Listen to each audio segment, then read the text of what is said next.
खत्म हो गया। सब कुछ खत्म होकर रह गया। मंत्री बनने के लिए कितनी बड़ी दौलत खर्चा की थी मैंने, लेकिन अब कुछ भी नहीं बचा। तुम इतने बदनाम हो चुके हो कि अब दोबारा इलेक्शन में भी नहीं लड़ सकते। ठीक है, तुम ही एक अकेले बच्चे थे तो तुम भी मेरी बेइज्जती करो। भविष्य के बारे में भी कुछ सोचो। एक ही रास्ता बचा है, सारे धंधों को बंद करके हम अंडरग्राउंड होकर बैठ जाएं। यही ठीक रहेगा। सुनो, हमारी ये जगह छोड़ने से पहले प्रशांत को कत्ल कर दो। उसकी लाश भी नहीं मिलनी चाहिए, उसके टुकड़े टुकड़े कर दो।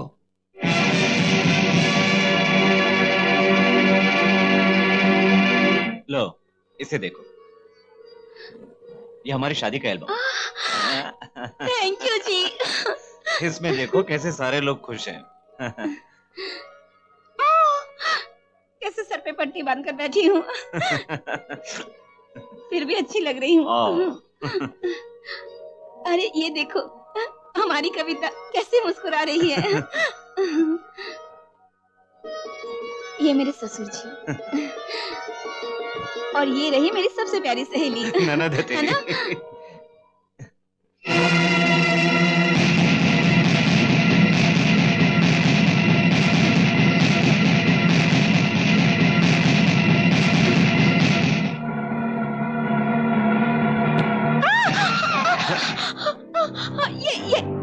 ये हमारे शादी के एल्बम में कैसे? किसकी बात कर रही है तू? उसके बारे में जो हम लोगों के बीच में खड़ा है।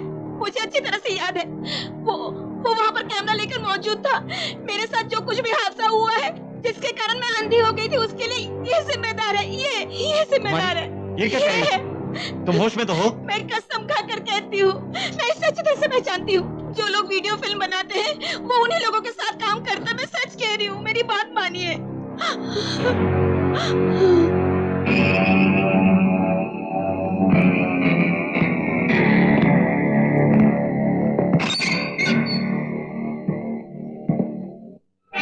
प्रशांत कहीं दिखाई नहीं दे रहा।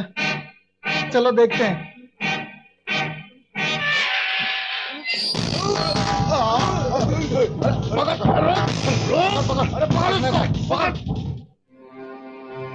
प्रशांत कहाँ है? वो दिल्ली गया है सर। बताओ, सच बताओ। सर मुझे नहीं मालूम, लेकिन एक बात मैं जरूर देखी है कि हर बार नया आदमी आता है और प्रशांत से बड़ी चुपचाप बातें करता है और चला जाता है। मैं तो खुद ये नौकरी छोड़ने वाला हूँ सर। वो लोग कौन है जो उससे मिलने आते हैं? मुझे ये सब तो नहीं मालूम है, लेकिन वो लोग या तो मंत्री रामशंकर की कार में या प्रिंस वीडियो के मालिक भवानी शंकर की कार में आया करते हैं।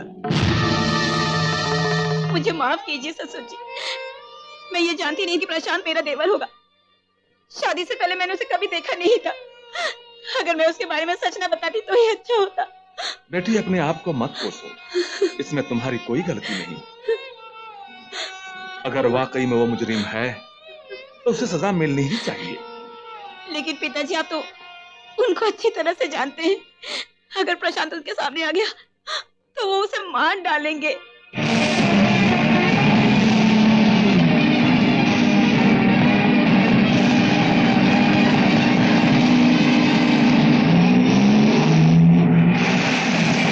भाई साहब, एसपी साहब आए थे क्या? हाँ मैडम, और प्रशांत के बारे में पूछ रहे थे।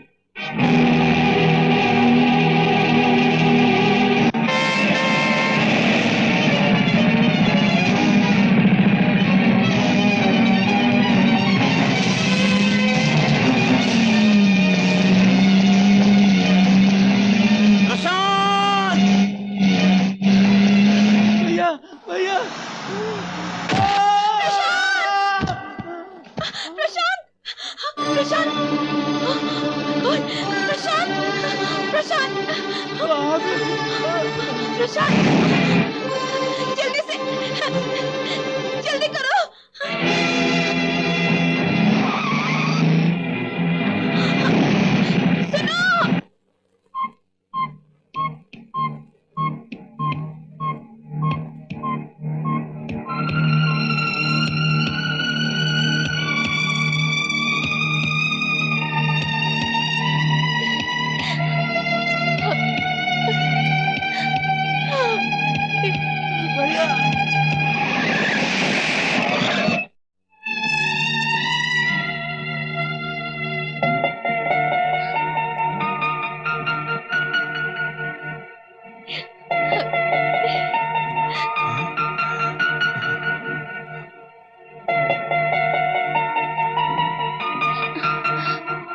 प्रशांत,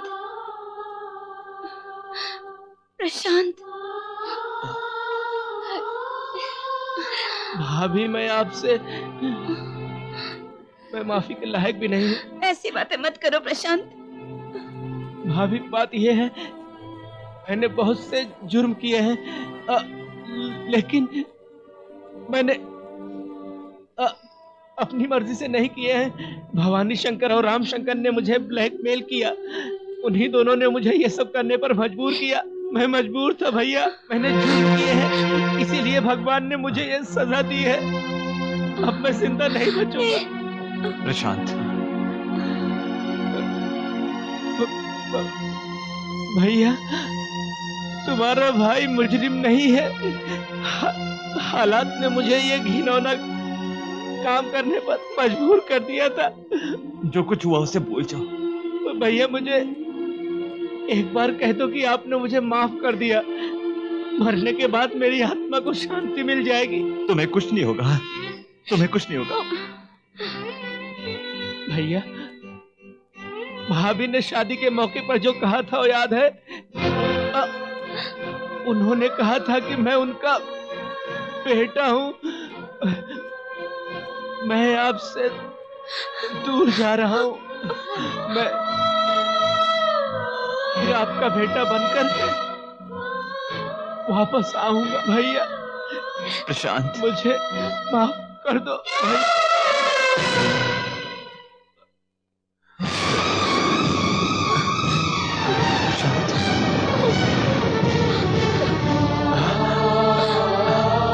बेटा प्रशांत,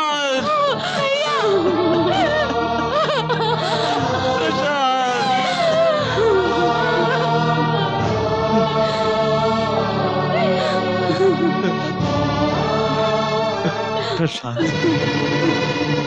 मैं उन कमीनों को नहीं छोड़ूंगा, बर्बाद कर दूंगा, सर्वनाश कर दूंगा उनका।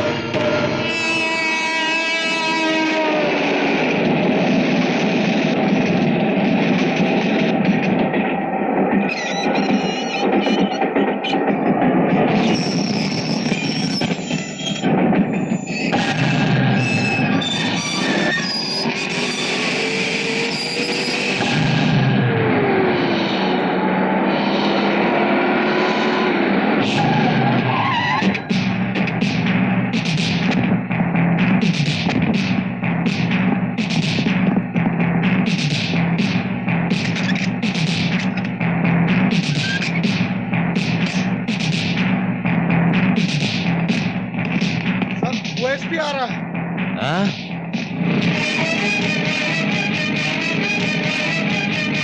जल्दी आओ, जल्दी आओ। किसने चैन खींचा? कौन हो तुम लोग? चलो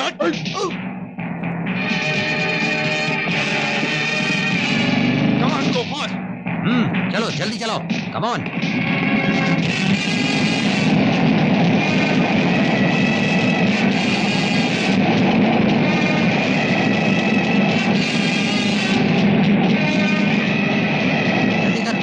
गाड़ी कहीं नहीं रुकनी चाहिए। नहीं रुकेगी सर। चलो चलो चलो।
गाड़ी क्यों नहीं रुकी? हेलो SOS, मैं फूलपुर स्टेशन का स्टेशन मास्टर बोल रहा हूँ। 23 डाउन एक्सप्रेस बगैर स्टेशन पर रुके हुए चली गई है। मुझे कुछ गड़बड़ नजर आ रही है। उसी ट्रैक पर दूसरी तरफ से एक मालगाड़ी आ रही है। उसकी क्रॉसिंग के बाद जिसको यहाँ से छूटना था। 50 किलोमीटर तक सिर्फ एक ही लाइन है। दूसरी गाड़ी को किसी भी हालत में रोका नहीं जा सकता। अगर इस गाड़ी को नहीं रोका गया तो दोनों गाड़ियां आपस में टकरा जाएंगी और बहुत ही खतरनाक एक्सीडेंट हो जाएगा। भवानी और तेज चला। और तेज नहीं चल रही है, मैं क्या कर सकता हूँ?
इसी लाइन पर सामने से मालगाड़ी आ रही है। अगर मैंने तुरंत इस गाड़ी को नहीं रोका तो हजारों बेगुनाह मारे जाएंगे। ये सब फालतू बातें मत सुना, सीधे यहाँ से कूद जा वरना गोली चलवा दूंगा। 1 2 3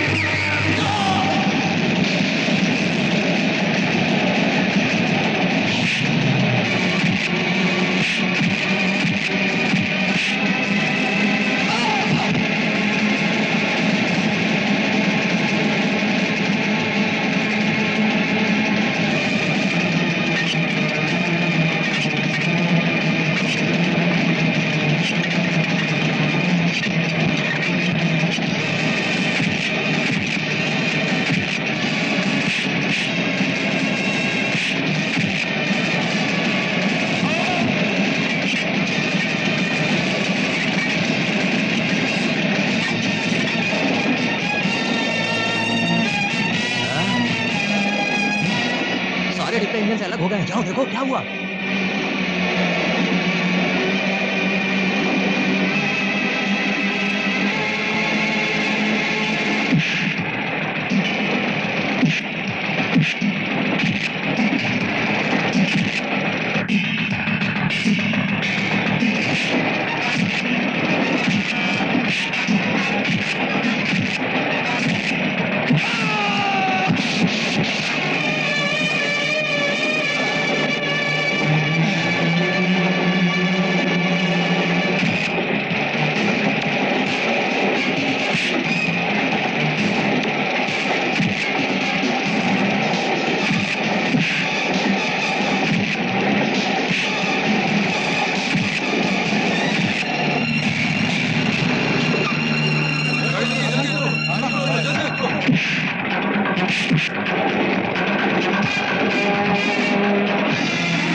Congratulations, Mr. Parshuram. Thank you sir. तुमने न सिर्फ बेगुनाह लोगों की जान बचाई, बल्कि इन मुजरिमों को सजा भी दी है जो समाज के लिए नासूर थे। That's up to you। Thank you sir.